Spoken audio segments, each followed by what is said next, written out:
Hello, ఐడాక్స్ అవుతున్నా మీకు ఏదైనా సహాయపడగలను? సహాయపడు ఏం లేదు కానీ నేను 20 రూపాయల కారు చేతికి పైసలు ఎవర్రా తీసింది బూసిడి? సారీ సార్, పైసలు ఎవరు తీసింది ఇళ్ళకెళ్ళి? బ్యాలెన్స్ కట్ అయింది అంటున్నారా సార్ మీరు? కొంచెం లైన్లో ఉంటారా? చెక్ చేసి చెప్తాను బ్యాలెన్స్ ఎంత కట్ అయిందా. చెప్పు చెల్లి. నిన్న కట్ అయింది అంటున్నారు కదా? నిన్ననే కట్ అయింది. మళ్ళీ నిన్న 8 రూపాయలు కట్ అయింది సార్ మీకు. 8 రూపాయలు ఎందువల్ల కట్ అయిందంటే మొబైల్లో వాచ్ సర్వీస్ యాక్టివేషన్ లో ఉంది. ఆ వాచ్ సర్వీస్ గురించి ఎక్కడిది రాది నాకు మళ్ళీ మెంటల్ అది. నాకు ఏమిటికి వస్తుందో, కూరకు వస్తుందా, బువ్వకి వస్తుందా? అది నాకు అద్దె కడి అయ్యారు అంటే కడి ఎత్తలేరు మీరు. సార్ మీ మొబైల్ లో హంగామా వాచ్ స్టోర్ అనే సర్వీస్ నాకు అద్దు ఇది ఏంటా? నాకు ఎందుకు హంగామా వ్యాపు? దాని వల్ల యూజ్ ఏంటి చెప్పండి. సార్ ఇది అనేది మా అట్లా పైసలు చేయడం పడతాడ తీసుకుంటారట.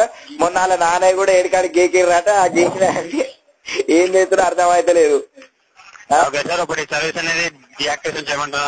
పైసలు బాగా దొంగతనం చేస్తారా? లంగాలు తయారయ్యారా బోసిడికే మీరు?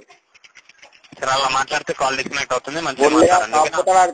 ఎట్లా మాట్లాడతారు బే మీతోటి? పైసలు దెంగేటి దెంగుతారు మళ్ళీ మాట్లాడద్దంట అవురా బోసిడికే? సార్ అలా మాట్లాడితే కాల్ డిస్కనెక్ట్ అయిపోతుంది. ఓకేనా? బోసిడికే మా బాధ చెప్తే నీకు కాల్ కాడియా